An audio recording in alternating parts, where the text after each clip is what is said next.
Nuevo programa, Deca, ¿cómo estás? Tenemos algo especial para hoy. Tema central, el mapa del espía. Para desarrollar el tema, invitamos a Carlos Alfredo Ferreira. Qué bien que me sonó lo del espía. ¿Va a haber bibliografía también? Sí, a cargo del invitado en este caso. Bien. ¿Y noticias? Aviso a los troperos y mensajerías de Ferreira Hermanos. Perfecto, vamos. Dale. Bienvenidos a Caminos y Pueblos. Hola Diego, ¿cómo te va? ¿Qué tal, Deca? Bien, contentos con una nueva entrega. Ya vi recién lo que me anunciabas y el tema central de hoy promete mucho.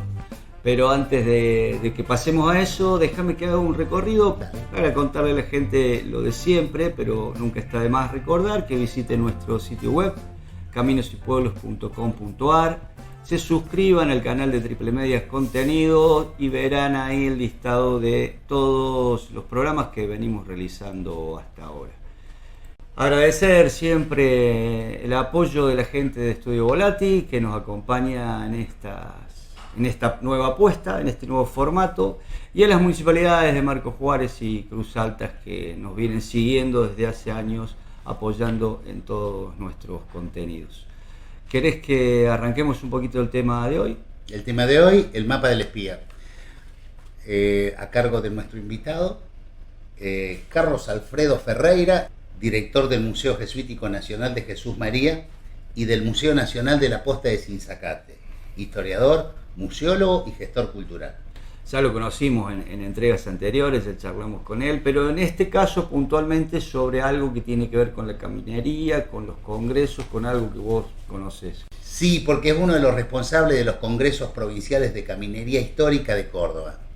Te dejo que charles con él sobre eso, así la gente lo conoce un poquito más el tema. Dale, fantástico.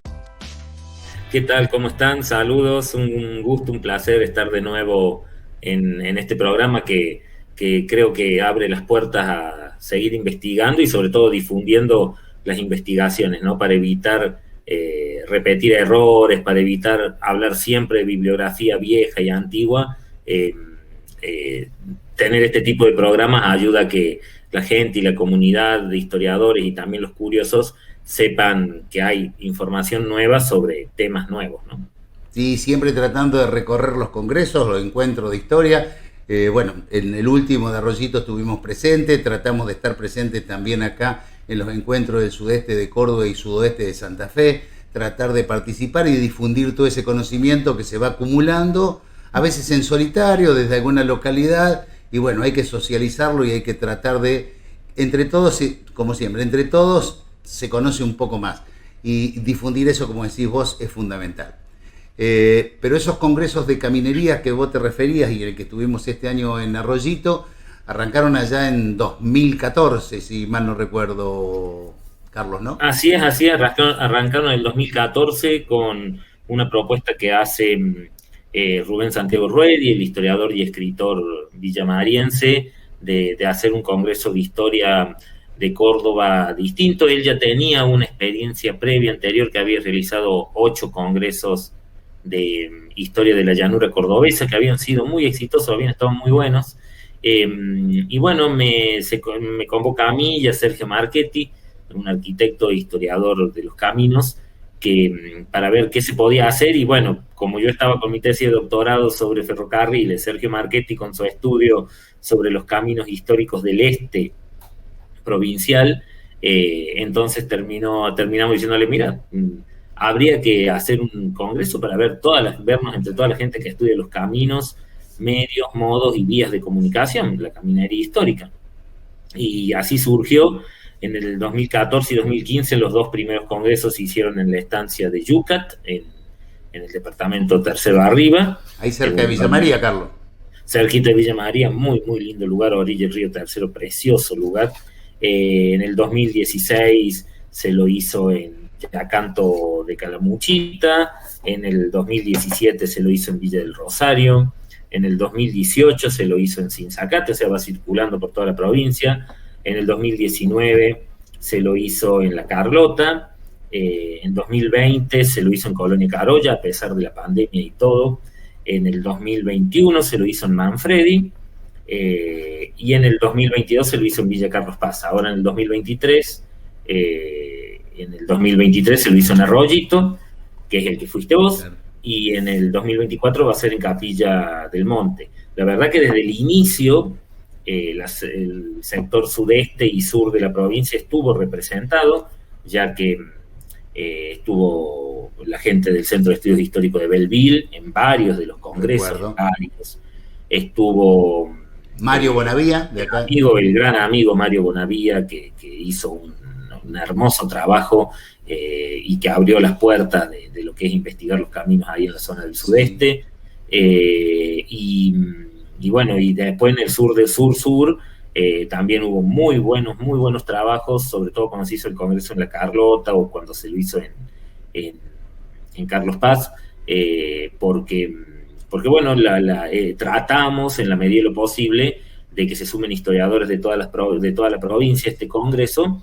Por ahí nos falta un poquito el lado oeste, la zona de Villa Dolores y toda esa parte. Cuesta conseguir gente que se sume desde ahí, pero bueno, haciendo circular el congreso y invitando y reinvitando, es que hemos logrado hacerlo lo más extenso posible dentro del territorio de la provincia, considerando que los caminos, las vías de comunicación no terminan, ¿no? No terminan en los límites de una provincia, no terminan en los límites de un país, ni terminan en los límites de un continente. Los caminos no son ni teleológicos ni escatológicos, es decir, no tienen una dirección, sino que la dirección la pone el caminante, el que lo usa el camino, ni tienen un fin.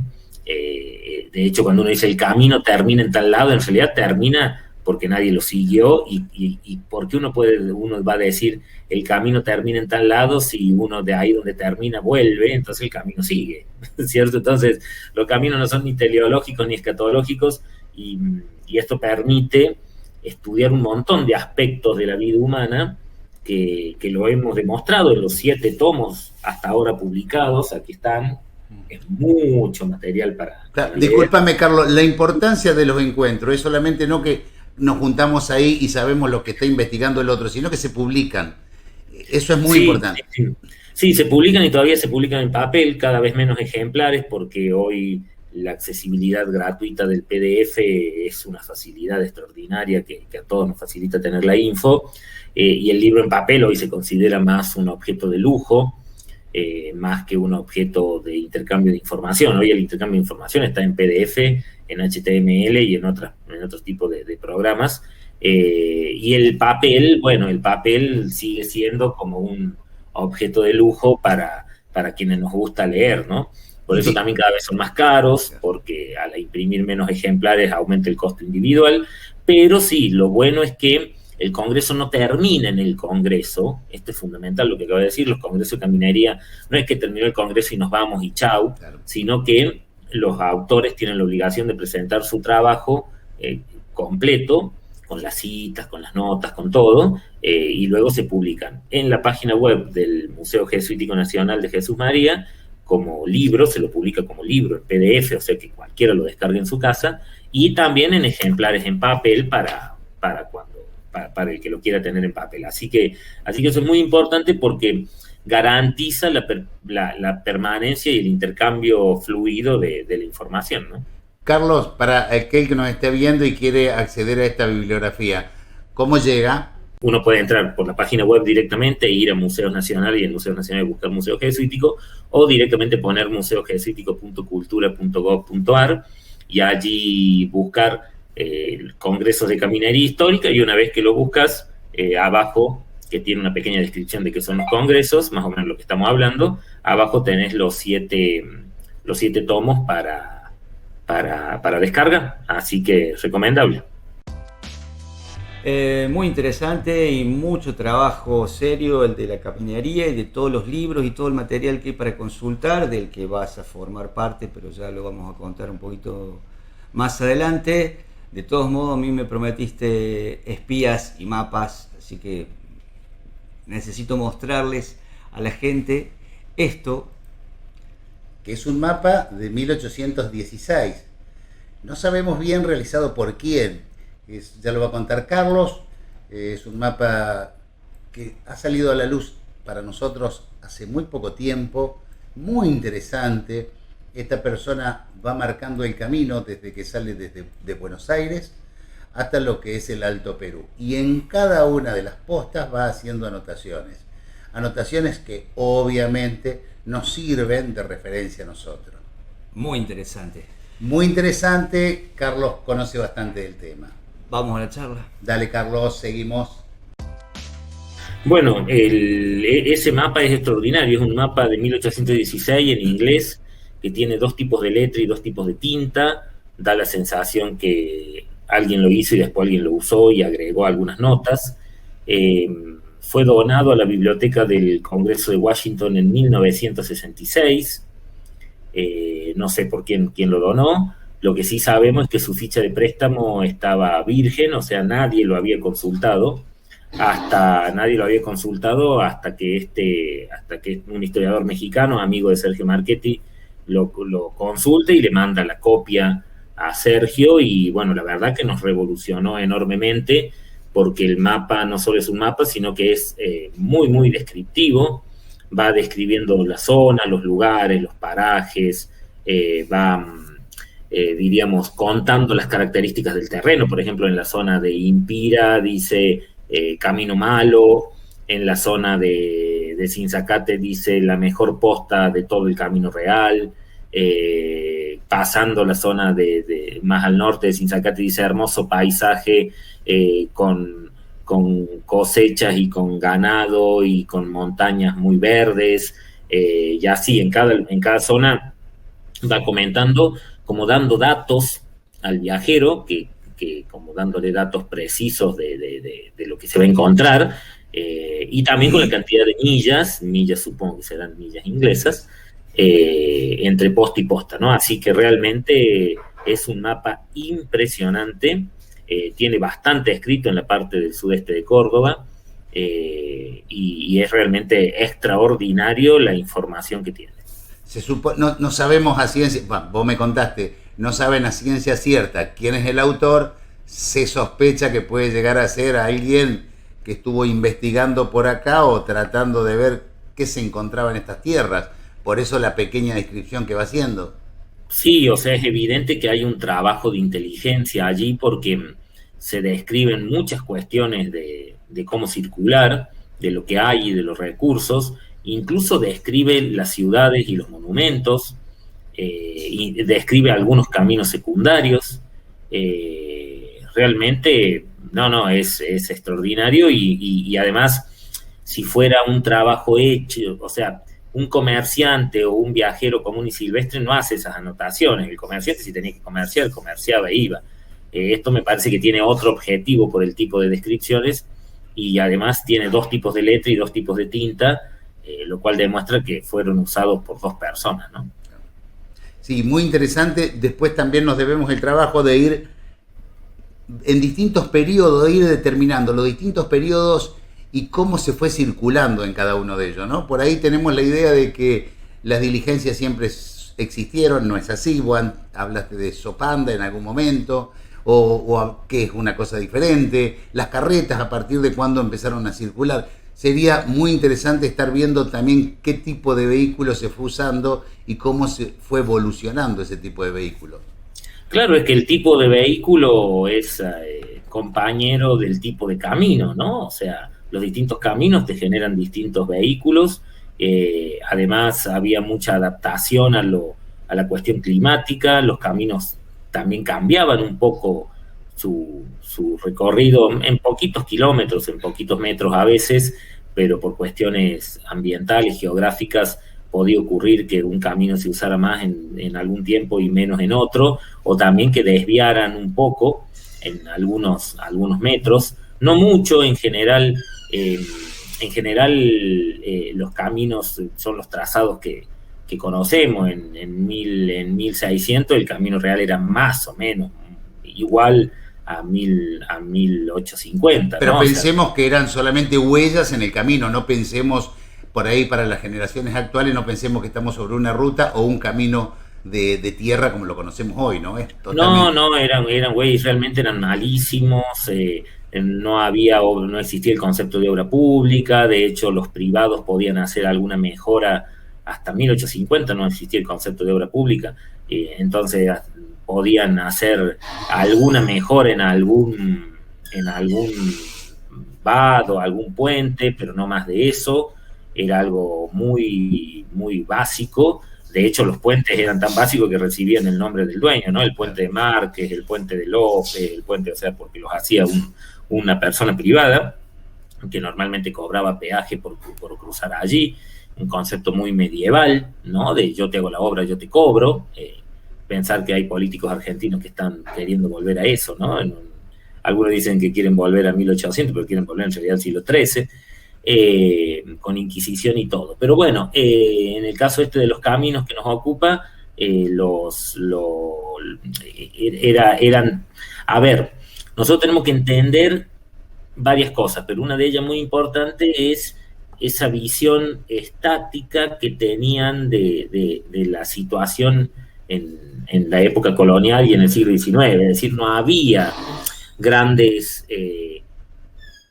mejoras ni cambios, salvo que fuera estrictamente necesario. De hecho, varios viajeros ingleses se quejan de uno de ellos, dice, recuerdo un documento que dice, no me acuerdo si un viajero inglés o francés, que dice: no entiendo por qué van en esta huella que es intransitable y que es tan profunda que el centro de la huella toca el eje del vehículo, teniendo toda una llanura al lado donde podrían hacer el mismo camino sin ningún esfuerzo, ¿no? O sea, fíjate vos el nivel de cerrarse a el camino es este y vamos por este, que los viajeros se quejan de que teniendo toda una enorme llanura en la cual te podés mover libremente, sin embargo la gente usaba esos pésimos caminos, ¿no?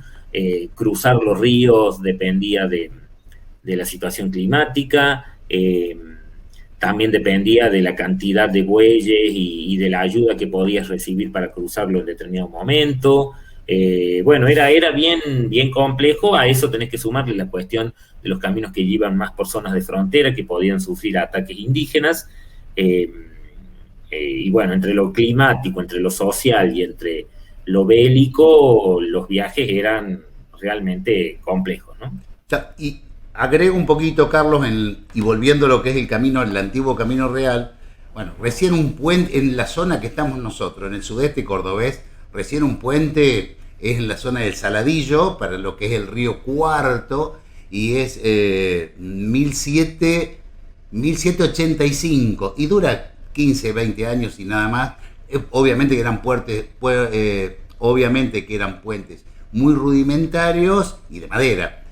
Y después casi no se hacían. Bueno, en algún momento también hablaste de esto, de que los puentes en algunas ocasiones no se hacían a propósito, por una cuestión de no permitir el acceso a un posible enemigo. Pero bueno, ese es un trabajo que nos debemos a lo mejor para otro momento. Lo que sí, hablar y ampliar un poco también, que en la llanura, como decís vos, se podía ir por otro lado, pero ya desde Fraile Muerto para arriba, esa llanura era, bueno, por lo menos empieza ya la zona más de bosque, más de planta, y lo que es de Villa María para arriba, que deja de acompañar el río Tercero, también cambia nuevamente la fisonomía del terreno. Esas características las tendríamos que estar haciendo en algún trabajo y difundiéndolo.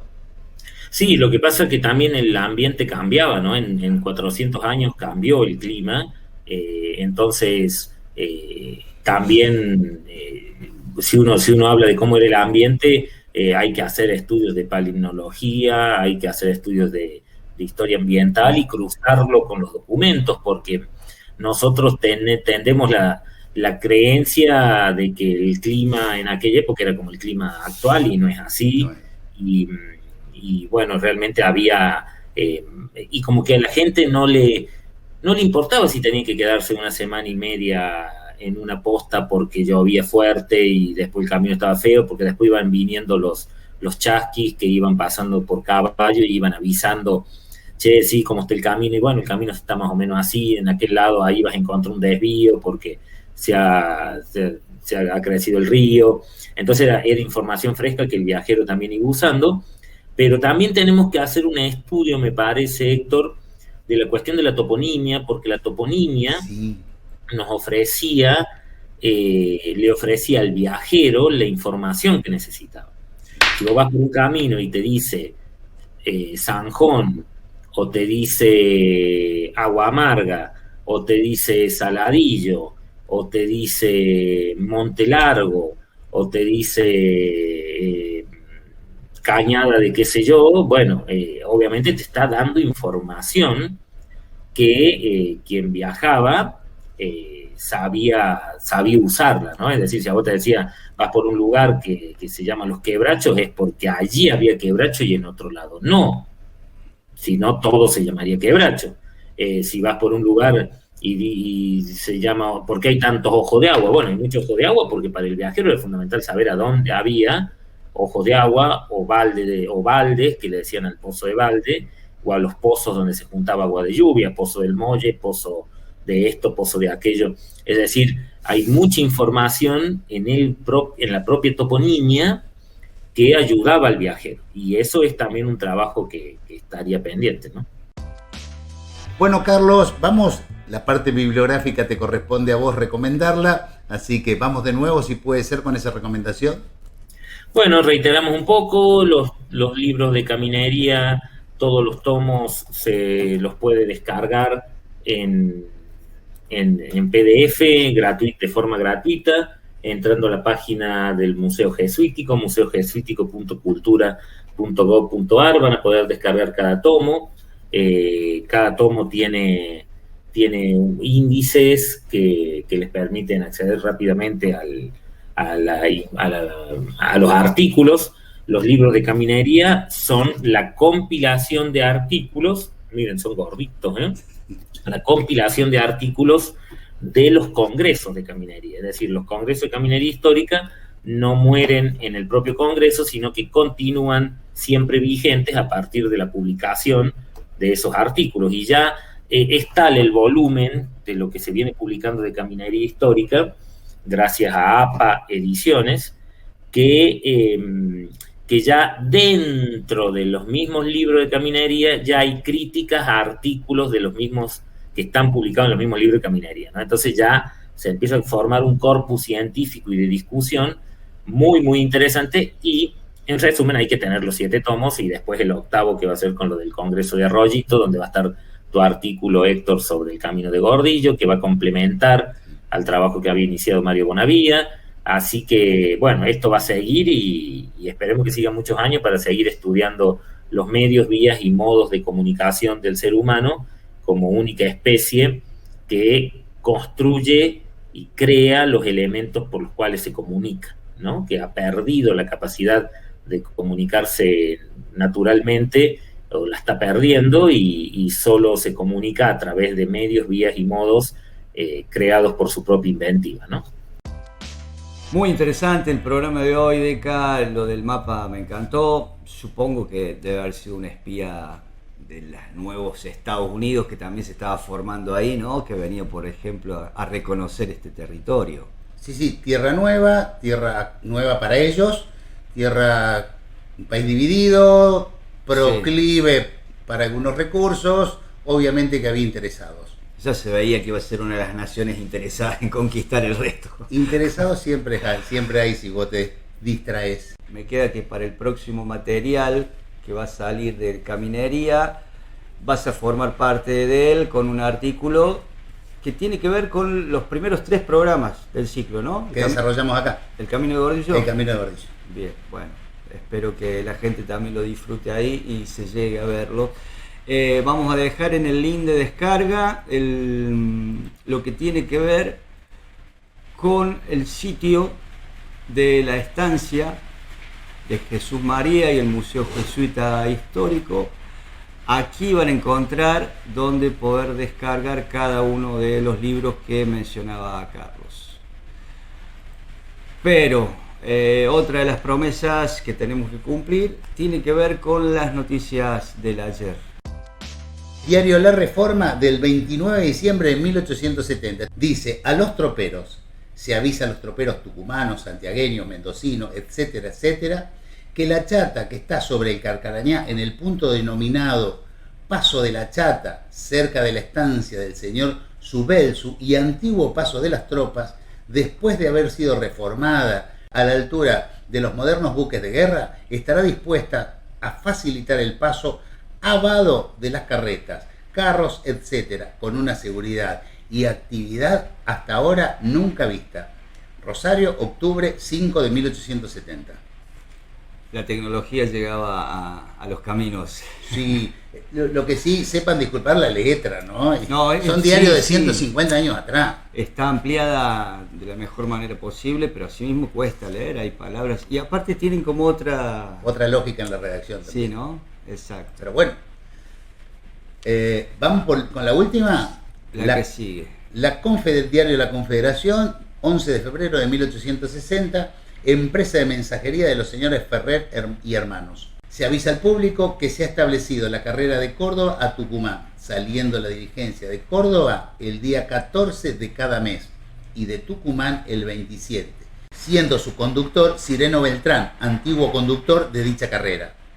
La diligencia para Mendoza saldrá de esta el 24 de cada mes y de Mendoza el 9. Se recibe correspondencia franqueada. Precio de pasaje y encomienda el de costumbre. Conductor Francisco Ferrer. Para más información ocurra a la administración de dichos señores Ferrer y Hermano, Plaza 25 de Mayo, número 44, Rosario, 10 de enero de 1860. Muy destacado el nombre de los choferes. Sí, totalmente. Eran, viste, sin duda, recordémonos que no eran tantas las mensajerías que había. En este momento era el furor, digamos, la empresa de mayor desarrollo era la de Gordillo y compañía. Claro. Esta es otra empresa de menor rango, ¿no? De menor estatus. Pero bueno, me llamó la atención que remarcar el nombre de estas Siempre. personas. ¿Y quién era el conductor? La cuestión de confianza tiene Sí, que haber me parece que te pasa por ahí, ¿no? mucho que ver. ¿Quién era el conductor? Era quién te llevaba por estas pampas desoladas y hacia dónde iba, ¿no? Creo que tiene mucho que ver con eso. Buenísima, como siempre, las noticias, algo que la gente disfruta y después nos comenta. Les recordamos que se suscriban al canal de YouTube para recibir las notificaciones, que visiten el sitio web y que dejen comentarios acá abajo, donde normalmente dejamos una serie de links para llegar a los libros que recomendamos y a los sitios que vamos visitando. Deca, nos encontramos la próxima. Dale, muchas gracias por ahora.